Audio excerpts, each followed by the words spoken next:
মৌলি রাতের অন্ধকারে নকুল কাকাকে খুন করতে গেলে হাতে নাতে ধরা পড়ে যায় নয়নতারার হাতে। হে বন্ধুরা, এমনটা হতে চলেছে আজকের পর্বে। বিস্তারিত জানতে ভিডিওটিতে লাইক দিয়ে চ্যানেলটিকে সাবস্ক্রাইব করে পুরো ভিডিওটি তোমরা দেখতে থাকো।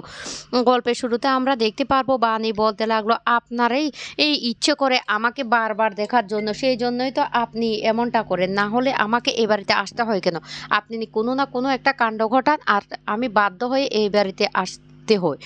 আর এই কথা বলার সাথে সাথে দাদু তখন বলতে লাগলো, আমরা তোমার এই মুখটা না আর দেখতে চাই না, সেই জন্য বলছি প্লিজ এখান থেকে চলে যাও।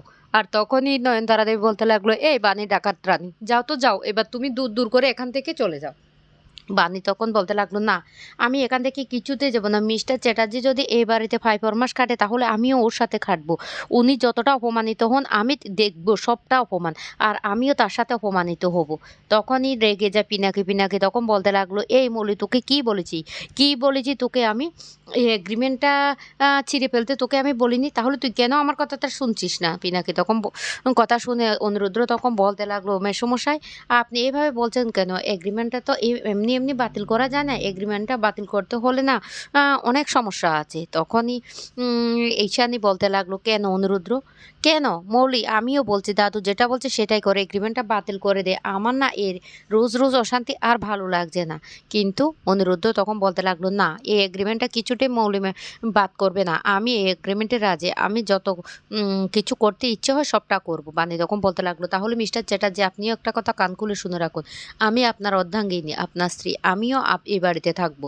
নয়নতারা দেবী তখন বলতে লাগলো, এই ওকে দূর দূর করে এই বাড়ি থেকে বের করে দে তো, বের করে দে, ওর এই বাড়িতে কোনো জায়গা নেই। অনিরুদ্র তখন বলতে লাগলো, কি করতে হবে আমাকে এবার বলুন। মল্লি তখন বলতে লাগলো, যাও ডাইনিং টেবিলটা সাজিয়ে ফেলো। এদিকে অনিরুদ্র বারবার বাণীকে বলতে লাগলো, বাণী, বাণী তুমি এখান থেকে চলে যাও। আমি বলছি তো এই এগ্রিমেন্টে আমি সাইন করেছি, আমি সমস্ত কিছু কাজ করতে পারবো, তোমাকে এখানে থাকতে হবে না। এরপর অনিরুদ্র চলে যায় খাবারের টেবিলে, আর সেখানে গিয়ে সবার জন্য খাবার রেডি করতে থাকে। কিন্তু বাণী গিয়ে বারবার সাহায্য করার চেষ্টা করলে অনিরুদ্র কিছুতেই তার কথা শুনতে চায় না। অনিরুদ্র বলতে লাগলো, বানি আমি বলছি তো, আমি বলছি তুমি এখান থেকে চলে যাও, আমি পারবো। এরপর অনিরুদ্র সবাইকে খাবার দিতে থাকে। আর তখনই দাদু বলতে লাগলো সে নাকি মিষ্টি খাবে। আর ঈশানী তখন বলতে লাগলো, ঠিক আছে বাবা, আমি আপনার জন্য মিষ্টি নিয়ে আসছি। কিন্তু অনিরুদ্র তখন বলতে লাগলো, না দাদুর মিষ্টি খাওয়া বারণ, দাদু মিষ্টি খাবে না। আমি বলছি দাদু আপনার শরীরটা অনেকটা খারাপ হয়ে যাবে। আর মাসিমণি আপনি কেন উঠে পড়ছেন? আপনি একা হাতে এই সংসারটা অনেক দিন পর্যন্ত সামলেছেন, আর এখন আপনাকে বিশ্রাম করতে হবে। তখনই মৌলি বলতে লাগলো, দেখো না, দেখো না মম, আমি তোমাকে বলছি না, এই দেখো অনিরুদ্র ঠিক আগের মতো ভালো ছেলে হয়ে গেছে, মনে হচ্ছে ও এই বাড়ির ছেলে। কি ভালো লাগছে না, আমার তো বড্ড আনন্দ হচ্ছে। তখনই অনিরুদ্র হঠাৎ করে বলে উঠলো, আচ্ছা মৌলি, এবারের মেয়ের মতো তো এই বাড়িতে খাচ্ছ দাচ্ছ, সব কিছু করছো, তোমার কি মনে শান্তি লাগছে? এ কথা বলার সাথে সাথে মৌলি তখন ভয় পেয়ে যাওয়ার বলতে লাগলো, অনিরুদ্র কি বলতে চাইছি? ঈশানী তখন বলতে লাগলো, এসব কথার মানে কি? তখন বানিও বলতে লাগলো, এসব কথার মানে কি? কি বলতে চাইছেন মিস্টার চ্যাটার্জি? মৌলি তখন বলতে লাগলো, ও নকুল, ওই নকুল কিছু বলে দেয়নি তো? না না, আমার তো মনে হচ্ছে অনিরুদ্র কিছু জানতে পেরে গেছে। না আমাকে সে ব্যাপারটা দেখতে হবে। এদিকে বানি বলতে লাগলো, মিস্টার চ্যাটার্জি আপনি কেন এভাবে কথাটা বলছেন? কেন মৌলি ম্যাডামকে এই ধরনের প্রশ্ন করছেন? অনিরুদ্র তখন বলতে লাগলো, আরে না, আমাকে যেহেতু মৌলি বলেছে সেই জন্য আমিও মৌলির সাথে এমনি এমনি কথাটা বলেছিলাম। মৌলি তখন বলতে লাগলো, ব্যাপারটা যতটা হালকা করে নিচ্ছে অনিরুদ্র, ব্যাপারটা ততটা হালকা না, আমাকে ব্যাপারটা দেখতেই হবে। অন্যদিকে অনিরুদ্র বলতে লাগলো, মৌলি তুমি কি ভেবেছো তুমি এ বাড়িতে রাজত্ব করবে? সেটা তো হতে পারে না। এদিকে নকুল রাতের বেলা ঘরের মধ্যে জল খাচ্ছিল, আর তখনই পিছন থেকে আস্তে আস্তে মৌলি একটা ছুরি নিয়ে চলে আসে ওকে মারার জন্য। আর যখনই ওকে মারতে যাবে তখনই নকুল সেটা দেখে ফেলে, আর দেখে বলতে লাগলো, তুমি তুমি এখানে কেন এসেছো? আমাকে মেরে ফেলার জন্য? ও, আমাকে মেরে তোমার কি লাভ হবে? কেন তুমি আমাকে মারতে চাইছো? তুমি গেম খেলছো? তখনই কথা ঘুরিয়ে মৌলি বলতে লাগলো, হ্যাঁ হ্যাঁ, আমি একটা গেম খেলার জন্য এখানে এসেছি। তখন নকুল বলতে লাগলো, দাঁড়াও, এভাবে গেম খেলে না তো, আমি আবার পিছন ফিরে তাকাচ্ছি আর তুমি আমাকে পিছন থেকে আবার আসো মারার জন্য, এইভাবে তো গেমটা হয়, তাই না?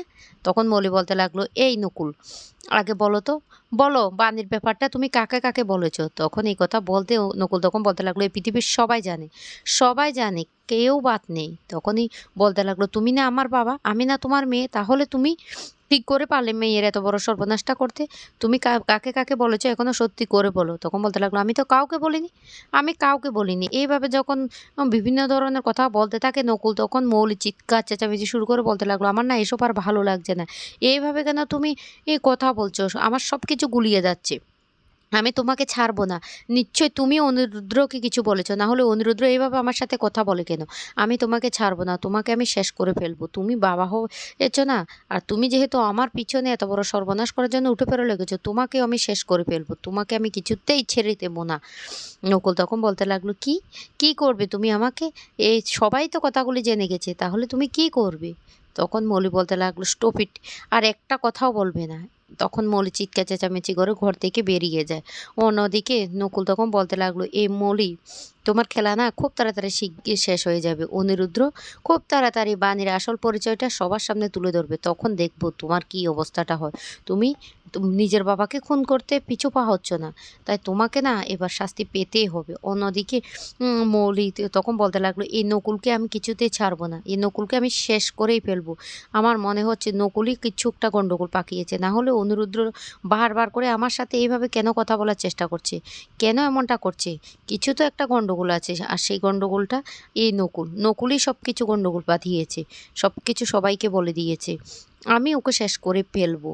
এদিকে দেখা যায় বানি রাস্তা দিয়ে একা, একা যাচ্ছিল। আর তখনই নকুল বলতে লাগলো, "আমাকে আমাকে বানিকে কিছু সত্যিটা জানাতেই হবে। না, আমি বানির পেছন, পেছন যাবো।" এই বলে নকুল বানির পেছন, পেছন আসার চেষ্টা করে। আর তখন বিদ্যুৎও বাণীকে দেখে বলতে লাগলো, "আমাকে বাণীর কাছে ক্ষমা চাইতে হবে।" আর দুজনে তো একসাথে হাঁটতে থাকে। আর হঠাৎ করে ধাক্কা লেগে বাণী, নকুল কাকা এমন বিদ্যুৎ দুজনে রাস্তায় পড়ে যায়। তখন বাণী তাড়াতাড়ি করে নকুল কাকাকে উঠায় আর বলতে লাগলো, "নকুল কাকা তোমার কি লেগেছে?" অন্যদিকে বলতে লাগলো, "বাবাজি আপনার কি লেগেছে?" কারণ বিদ্যুৎকে বাণী চিনতে পারেনি।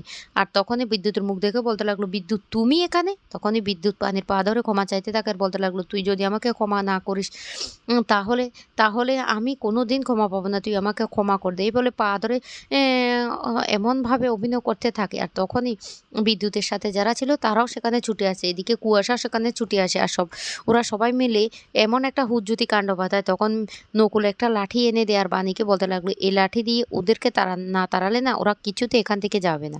বাণী তখন লাঠি দিয়ে ওদেরকে সেখান থেকে তাড়িয়ে দেয়। নকুল তখন বলতে লাগলো, "না, না আমাকে এখন কিছু বললে চলবে না। বাণীকে পরে কিছু বলবো। বাণীর এমনিতে মাথাটা গরম হয়ে আছে।"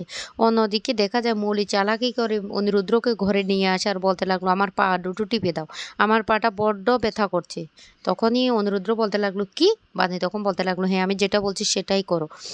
এরপরে যখন অনিরুদ্র মৌলির পা টিপতে যায় তখনই বাণীকে ভিডিও কল করে মৌলি সেটা দেখাতে থাকে। তখন বাণী খুব কষ্ট পেতে থাকে। আর অনিরুদ্র সেই সময় চুলকনির যে মলম সেটা লাগিয়ে দিলে তখন মৌলি চিৎকার চেঁচামেচি শুরু করে আর লাফাতে শুরু করে। আর অনিরুদ্র তখন বলতে লাগলো, "কেমন লাগছে মাম্মাম? এবার ভালো লাগছে?" তখন বাণী আর মাম্মাম খুব খুশি হয়ে যায়। আর এদিকে লাফাতে থাকে মৌলি তখন বলতে লাগলো, "এই অনিরুদ্র বাড়াবাড়ি না, আমি কিছুতে সহ্য করব না। অনিরুদ্রকে আমি শেষ করেই ফেলবো। শেষ করে ফেলবো। ওকে আমি ছাড়বো না।" অন্যদিকে অনিরুদ্র বাড়ি গেলে বাণী তখন বলতে লাগলো, "কেন তুমি ওই বাড়িতে ফরমাস কাটছো? আমি সেটা জানতে চাই। তুমি একটা এগ্রিমেন্টে সাইন করে এমনি, এমনি এই বাড়িতে পড়ে থাকবে না।" তখন অনিরুদ্র সমস্ত সত্যিটা বাণীকে খুলে বলে যে বাণী ওই বাড়ির আসল উত্তরাধিকারী। এইদিকে নকুল কাকাকে আবারও মারার জন্য যায় মৌলি। মৌলি যখনই মারতে যায় তখন নয়নতারা দেখে ফেলে মৌলির আসল রূপটা। তো বন্ধুরা কেমন লাগলো আজকের পর্বটি অবশ্যই কমেন্ট করে জানাবেন।